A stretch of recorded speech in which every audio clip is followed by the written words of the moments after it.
নমস্কাৰ প্ৰিয় দৰ্শকসকল, জুলাই মাহৰ ৰাশিফলৰ শিতানলৈ সকলোকে স্বাগতম জনাইছোঁ। জুলাই মাহটো আপোনালোকৰ কেনেদৰে পাৰ হ'ব, কোনটো দিশত আপোনালোকে ভাল খবৰ লাভ কৰিব, কোনটো ক্ষেত্ৰত আপোনাৰ এই মাহত পৰিৱৰ্তন আপোনালোকে দেখিবলৈ পাব, সেই বিষয়ে আজিৰ ভিডিঅ'ত আপোনালোকে জানিব পাৰিব। কাৰণ জুলাই মাহত যিহেতু বুধ গ্ৰহ পুনৰ নিজৰ ঘৰত স্থিতি হ'ব, শুক্ৰ গ্ৰহ আপোনাৰ বাবে এই মাহত ভাল স্থিতিত থাকিব। গতিকে কোনটো দিশত এইবোৰ গ্ৰহই আপোনাক ভাল ফলাফল প্ৰদান কৰিব সেই বিষয়ে জানিবৰ বাবে আজি ভিডিঅ'টো শেষলৈকে চাই থাকিব।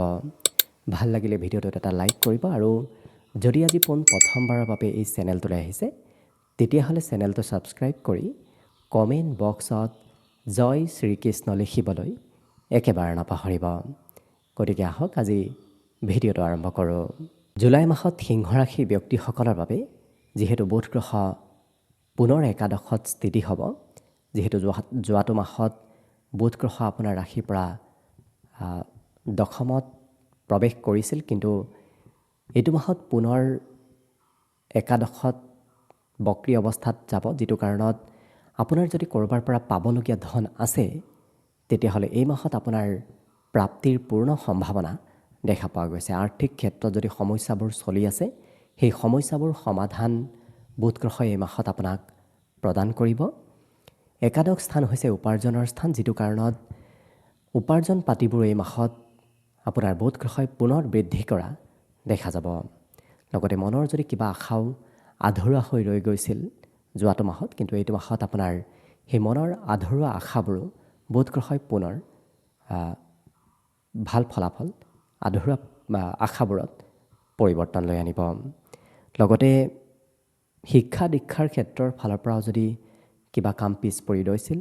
এই মাহত বুধ গ্ৰহই আপোনাক পুনৰ শিক্ষাত ভাল ফলাফল প্ৰদান কৰিব। সন্তানৰ ক্ষেত্ৰৰ ফালৰ পৰাও আপুনি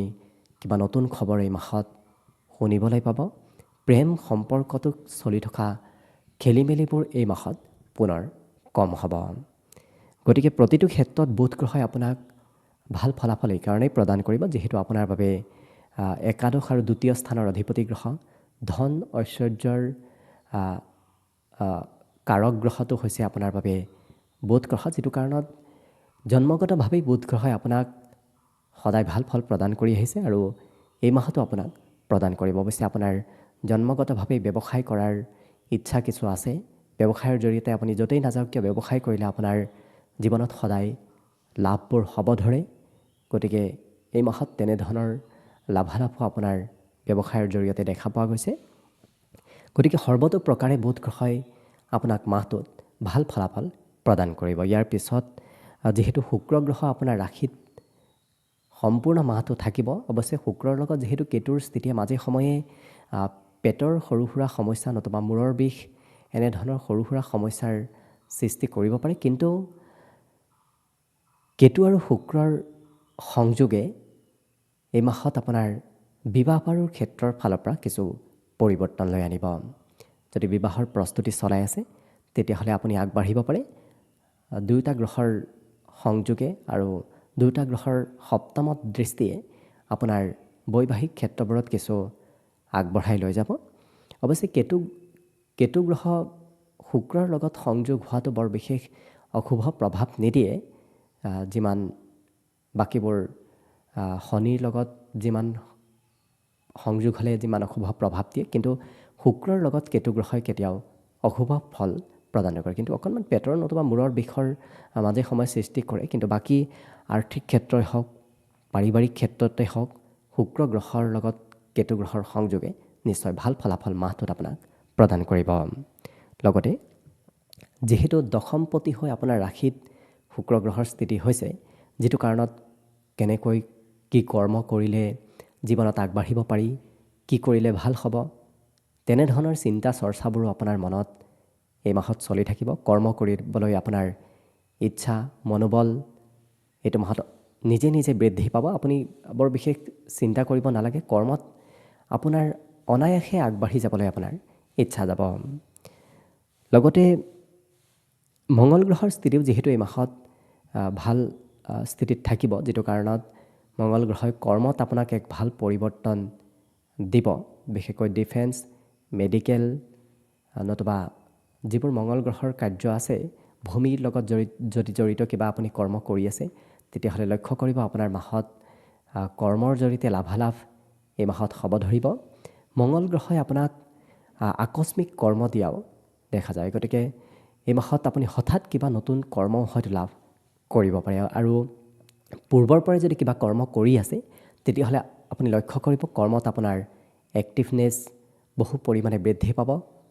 কৰ্মত থকা এলাহ ভাৱ আপোনাৰ মাহটোত কমিব যিটো কাৰণত আপুনি কৰ্মদক্ষ ব্যক্তি এই মাহত হ'ব পাৰিব গতিকে মঙ্গল গ্ৰহই তেনেধৰণৰ ব্যক্তিত্ব আপোনাক এই মাহত দিব আৰু যিহেতু মঙ্গল গ্ৰহৰ পূৰ্ণ দৃষ্টি আপোনাৰ ৰাশিৰ ওপৰতো থাকিব গতিকে সাহস মনোবল এইবোৰ মঙ্গল গ্ৰহই প্ৰদান কৰে গতিকে আপোনাক এই মাহত সেইবোৰ প্ৰদান কৰিব অৱশ্যে অকণমান খংৰাগ থাকিব ধৈৰ্যও মাজে সময়ে কমিব পাৰে কাৰণ মঙ্গল গ্ৰহই বহু সময়ত ধৈৰ্য কিছু কম কৰি দিয়ে যিটো কাৰণত ধৈৰ্যৰ কিছু প্ৰয়োজন আছে খংৰাগ নিয়ন্ত্ৰণ কৰাৰ অকণমান প্ৰয়োজন আছে বাকী ক্ষেত্ৰত কিন্তু আপোনাক মঙ্গল গ্ৰহই নিশ্চয় শুভ ফল প্ৰদান কৰিব আৰু যিহেতু মঙ্গল গ্ৰহ হৈছে আপোনাৰ ৰাশিৰ বাবে অতি বিশিষ্ট কাৰক গ্ৰহ কাৰণ নৱম আৰু চতুৰ্থ স্থানৰ কেন্দ্ৰ আৰু ত্ৰিকোণ দুয়োটা স্থানৰ অধিপতি হোৱাৰ বাবে জীৱনত সদায় আপোনাক মঙ্গল গ্ৰহই ভাল ফল প্ৰদান কৰি আহিছে আৰু আগন্তুকো কৰি গৈ থাকিব কিন্তু এইটো মাহত যিহেতু স্থিতি মঙ্গল গ্ৰহৰ স্থিতি খুব এক ভাল দিশত দেখা গৈছে যিটো কাৰণত ঘৰত ভূমি সম্পত্তি বৃদ্ধিৰ সম্ভাৱনাও দেখা পোৱা গৈছে আপুনিই হওক নতুবা আপোনাৰ ঘৰৰ কোনোবা পৰিয়ালৰ সদস্যই হওক ঘৰত ভূমি ভৱন বাহন